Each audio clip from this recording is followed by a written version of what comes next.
আসসালামু আলাইকুম। লিওনেল মেসির করা মান্ডির যে ট্যাকলটা, সেই ট্যাকলটাকে অনেকেই বলছেন যে লাল কার্ডের একটা ফাউল ছিল। প্রথমত আমি একটু অবাক হয়েছি মেসিকে ওই ট্যাকলটা করতে দেখে। মেসি সচরাচর এমন চ্যালেঞ্জ করেন না, তবে পৃথিবীর বিখ্যাত লেজেন্ডসরা কিন্তু সেই ব্যাপারটা নিয়ে বলছেন। প্রথম দর্শনে তাদের কাছে মনে হয়েছে একদম প্রাইমারি রিয়াকশনে যে এটা একটা লাল কার্ডের ফাউল। তবে ভিডিও অ্যাসিস্ট্যান্ট রেফারিও কিন্তু এই জায়গাটাতে লাল কার্ডের ব্যাপারে কোনো সাজেশন দেন নাই। কেন দেন নাই সেটার ব্যাপারে নিশ্চয়ই ফিফার একটা এক্সপ্লেনেশনের জায়গা আছে। সেই এক্সপ্লেনেশনটা নিয়েই এই ভিডিওতে কথা বলবো। তার আগে একটা বিষয় বলে নেই, সেটা হচ্ছে আমি কোনো আর্জেন্টাইন ফ্যান না। 12 বছর ধরে টেলিভিশন চ্যানেলে ক্রীড়া বিশ্লেষণের কাজ করছি। সো আমার কাজটা বা আমার পেশাটাই হচ্ছে এই বিষয়গুলোতে আসলে এক্সপ্লেনেশন বা লটা কি সেই ব্যাপারগুলো খুঁজে বের করা। এক্ষেত্রে ফিফার যে এক্সপ্লেনেশনের জায়গাটা আছে, আসলে লাল কার্ডের ফাউল হতে গেলে সেক্ষেত্রে যেটা হতে হবে সেটা হচ্ছে সিরিয়াস ফাউল প্লে। আপনারা একটা এক্সপ্লেনেশন ঠিক এই মুহূর্তে দেখতে পাচ্ছেন, যেখানে লেখা রয়েছে সিরিয়াস ফাউল প্লে হতে গেলে এটার জন্য প্রয়োজন এক্সেসিভ ফোর্স এবং clear endangerment of an opponent. এবং এই জায়গাটাতে আলটিমেটলি যেটা খুব বেশি মাত্রায় প্রয়োজন সেটা হচ্ছে deliberate stamping or dangerous force. Since the referee gave no yellow or red, the on-field and VAR officials probably concluded it was an accidental collision or minimal contact without sufficient aggression or danger to meet the red card. এই জায়গাটা একটা বিষয় উল্লেখযোগ্য, সেটা হচ্ছে উপরের দিকে যদি যান লেখাটা, তাহলে সেখানে লেখা দেখবেন seems to come from momentum and positioning rather than an intentional stamp or reckless follow through. এই জায়গাটায় সিরিয়াস ফাউল প্লের এক্সপ্লেনেশনটা যদি আমরা দিতে যাই, তাহলে একটা বিষয় বলা আছে যে ইন্টেনশনাল হতে হবে। বিষয়টা ইন্টেনশনাল কিনা সেটা একটা বিষয়। দ্বিতীয়ত এক্সেসিভ ফোর্স ব্যবহার করা হয়েছে কিনা, রেকলেস একটা ব্যাপার ছিল কিনা, এরকম 3টা পয়েন্ট কিন্তু এই এক্সপ্লেনেশনে উঠে এসেছে। আরেকটা ব্যাপার বলা আছে সেখানে এটা কি একটা deliberate stamping or dangerous force ছিল কিনা, সেই বিষয়টাও কিন্তু বলা আছে, যেগুলো সিরিয়াস ফাউল প্লেয়ের জন্য আসলে এলিজিবল। এছাড়াও বলা আছে requires excessive force or clear endangerment of an opponent. কিন্তু এখানে কিন্তু আরেকটা বিষয় বলা আছে, যদি ঘটনাটা এমন ঘটে যে খেলার মোমেন্টামের মধ্যে ঘটে যায়, অর্থাৎ আপনি দৌড়াচ্ছেন খেলার মোমেন্টামের মধ্যে ঘটে যায়, কিংবা যে বিষয়টা বলা আছে সেটা হচ্ছে যে পজিশনিংয়ের মধ্যে ঘটে যায়, সেক্ষেত্রে কিন্তু সেটা সিরিয়াস ফাউল প্লের মধ্যে গণ্য হয় না। এক্ষেত্রে রেফারি কিংবা ভিডিও অ্যাসিস্ট্যান্ট রেফারি তারা যেটা মনে করতে পারেন, একদম নিচের দিকে যে বিষয়টা লেখা আছে সেটা দেখবেন, তারা যেটা মনে করতে পারেন এটা একটা accidental collision or minimal contact without sufficient aggression or danger. অর্থাৎ এটা একটা অ্যাক্সিডেন্টাল কলিউশন। আমার কাছে ব্যক্তিগতভাবে মনে হয় এটা একটা incidental collision, not accidental collision. এটা আমার ব্যক্তিগত মতামত, সেটা হচ্ছে ইনসিডেন্টাল কলিউশন হতে পারে, not accidental collision. Minimal contact without sufficient aggression or danger, অর্থাৎ এই জায়গাটা minimal contact without sufficient aggression and danger, এভাবেই কিন্তু এক্সপ্লেনেশনটা ফিফার তরফ থেকে আসলে দেয়া আছে VAR প্রোটোকলের জায়গাটাতে, কিংবা IFABর যে প্রোটোকল রয়েছে লাল কার্ড দেওয়ার ক্ষেত্রে সিরিয়াস ফাউল প্লের ক্ষেত্রে এক্সপ্লেনেশনে, সেখানে কিন্তু এই বিষয়টা বলা আছে। তবে এই এক্সপ্লেনেশনের শুরুর জায়গাটাকেই যদি আমরা আবার একটু ডিকোড করার চেষ্টা করি, সেখানে যে বিষয়টা বলা আছে সেটা হচ্ছে that seems to come from momentum and positioning rather than an intentional stamp or reckless follow through. অর্থাৎ মোমেন্টাম এবং পজিশনিং এর মধ্যে আসলে এই ঘটনাটা ঘটেছে। Definitely it was foul, no doubt about that, definitely it was foul. কিন্তু সেটা লাল কার্ড কিংবা হলুদ কার্ডের ফাউল কিনা, আমার কাছে মনে হয় যে হ্যাঁ, রেফারি হয়তো বা হলুদ কার্ড দিতে পারতেন, বাট লাল কার্ডের ফাউলটা যে এক্সপ্লেনেশনটা আসলে এখানে দেয়া আছে, সেই এক্সপ্লেনেশন অনুযায়ী আসলে এটা লাল কার্ডের ফাউল হওয়ার কথা না, এবং সেই এক্সপ্লেনেশনটাই কিন্তু এখানে বলা আছে।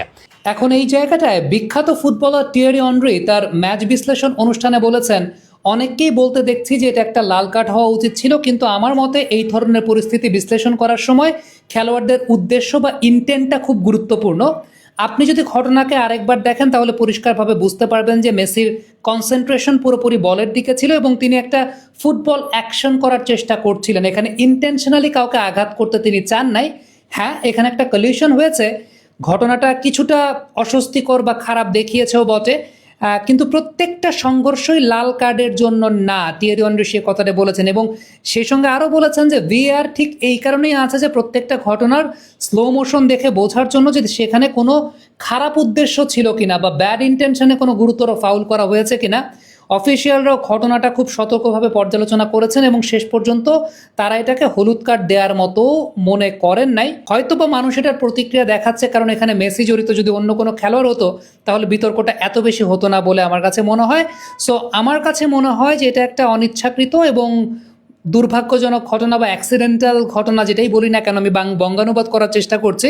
ফুটবল একটা ফিজিক্যাল কন্ট্যাক্টের খেলা এবং অনেক সময় দেখা যায় যে রিয়েল পেস অফ দ্য গেমে এমন কিছু ঘটনা ঘটে যেগুলো আসলে যতটা খারাপ দেখায় আসলে বিষয়টা ততটা খারাপ না। এই কথাটা কিন্তু টিয়েরি অনরি বলেছেন, যিনি পৃথিবীর বিখ্যাত একজন ফুটবলার। এখন অনেকে প্রশ্ন করতে পারেন যে সাউথ আফ্রিকার সঙ্গে যে ম্যাচটা ছিল মেক্সিকোর, সেই ম্যাচটা আমরা একটা বিষয় দেখতে পেয়েছিলাম যে ভিডিও অ্যাসিস্ট্যান্ট রেফারি কিন্তু একটা সাজেশন দিয়েছিলেন পসিবল রেড কার্ডের, এবং সেই জায়গাটায় পরবর্তী সময় সবাই খুব অবাক হয়ে গেছিল। ওই কার্ডটা যদি চিন্তা করেন সেটা কিন্তু ডেলিবারেট এবং দেখা গিয়েছিল যে ইন্টেনশনাল একটা ঘটনা ছিল। বিশেষ করে ফিফার লতে যে বিষয়টা আছে, যখন আপনার পায়ে বল নাই, আপনার পায়ে যখন বল নাই, তখন অপোনেন্টকে যদি আপনি শারীরিকভাবে লাঞ্ছিত করেন, শারীরিকভাবে আঘাত করেন, এক্ষেত্রে কি ঘটেছে? চাটা মেরেছে মুখের মধ্যে, বল নাই কিন্তু ওই প্লেয়ারের পায়ে বল নাই, কিন্তু চাটা মেরেছে ইন্টেনশনালি, এবং সেটা একটা পসিবল রেড কার্ডের মধ্যে আসলে পড়েছে। সো সাউথ আফ্রিকা ম্যাচে VAR কেন সেটাকে রেড কার্ড সাজেশন দিয়েছে, তার পেছনে কারণটা ছিল হচ্ছে যেহেতু ওইটা একটা ইন্টেনশনাল এবং উইদাউট দ্য বল চার্জিং ছিল। উইদাউট দ্য বল চার্জিং মানে আপনি সেটাকে ইন্টেনশনাল ইচ্ছাকৃতভাবে করছেন, মুখের মধ্যে আপনি চাটা মারছেন। এটা শুধুমাত্র মুখের মধ্যে চাটা না, ঘাড় ধাক্কা দেওয়া, গলা ধাক্কা দেওয়া, ইভেন এমনও বলা আছে সেখানে কিন্তু আপনি অনেক মন্তব্য, যেগুলো বর্ণবৈষম্যমূলক মন্তব্যের জায়গা আছে, এরকম অনেক কিছু, অনেক ব্যাপার স্যাপার কিন্তু আছে। জিদানের সেই ঢুসের কথা আপনার মনে আছে, যেখানে কিন্তু উইথ দ্য বল চ্যালেঞ্জ হয়েছিল, আলটিমেটলি সেটা একটা স্ট্রেট রেড কার্ড দিয়ে জিদানকে বের করে দেওয়া হয়েছিল। তবে মেসির ক্ষেত্রে যে বিষয়টা এক্সপ্লেনেশনে এসেছে সেটা আমি আপনাদেরকে এতক্ষণ আসলে পড়ে শোনালাম। যারা বুঝতে পেরেছেন তারা হয়তো বা বুঝতে পারবেন, যারা বুঝতে পারেন না তারা হয়তো বা কখনোই বুঝতে পারবেন না।